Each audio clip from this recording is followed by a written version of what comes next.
આપણે મારા ફાધરને એ લોકો આપણે ફ્રાઈડેના દિવસે અહીંયાથી ઉમરા માટે મક્કા મદીના ગયા હતા, સઉદી અરેબિયા ગયા હતા મક્કા ઉમરો કરવા માટે.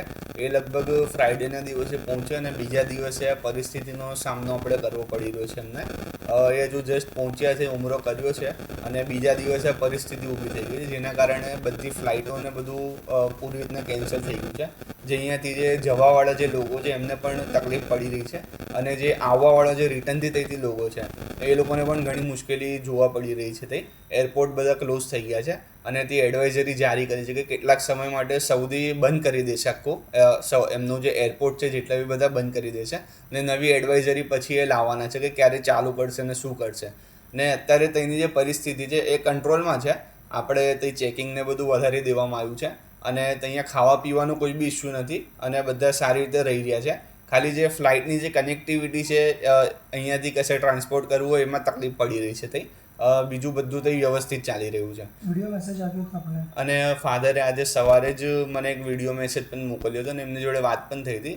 એમના કહેવા પ્રમાણેથી મેડિકલનો ઇસ્યુ વધારે ઊભો થઈ રહ્યો છે. જેમની જે મેડિસિન્સ છે જે લઈને નથી ગયા અથવા કોઈ આવવાવાળું છે એની જોડે સામાનમાં મંગાવી છે અથવા સામાન આવવાનું છે એમના માટે, એ સામાન નથી જઈ શક્યું અહીંયાથી. અને મેડિકલ જે પ્રોબ્લેમ છે કે જેમની મેડિસિન જવાની હતી એ નથી જઈ શકી થઈ.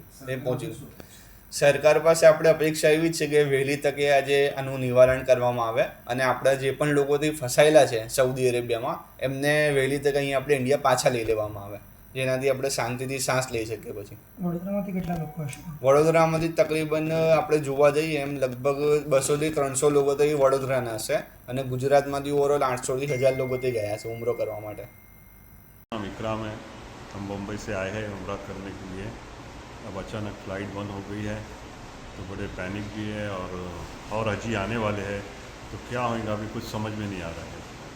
तो उसकी अपडेट पता भी नहीं चल रही. મારું નામ ફારૂકભાઈ સોની છે. ગુજરાતના વડોદરાથી આવ્યો છું. મુસ્લિમ સમાજનું પવિત્ર રમજાન માસ ચાલુ છે. આજે હું અહીંયા મક્કામાં છું, ઉમરા માટે આવ્યો છું 2 દિવસથી. અને આ યુદ્ધની સ્થિતિ સર્જાઈ છે જેમાં ગુજરાતના 700-800 લોકો છે એટલે બીજા આજે આવવાના હતા જે આવી નથી શક્યા.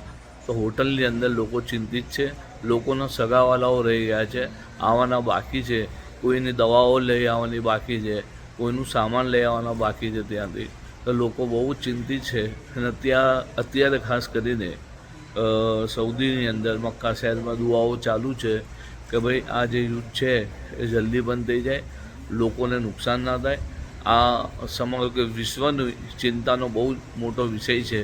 અને અત્યારે રમજાન માસ ચાલુ છે, ખાસ કરીને લોકો અહીંયા બંદગી કરતા આવતા હોય છે. તો બંદગી માટે આવવા માટે રૂકાવટ થતાં લોકોમાં એક ચિંતાનો વિષય છે. ખાસ કરીને દુઆ ગુજારવામાં આવે છે કે આ સ્થિતિ જે સર્જાઈ છે યુદ્ધની એ જલ્દી બંધ થઈ જાય અને સમગ્ર વિશ્વમાં શાંતિ રહે એવી પ્રાર્થના કરી રહ્યા છે. ફારૂકભાઈ સોની, વડોદરા, ગુજરાત.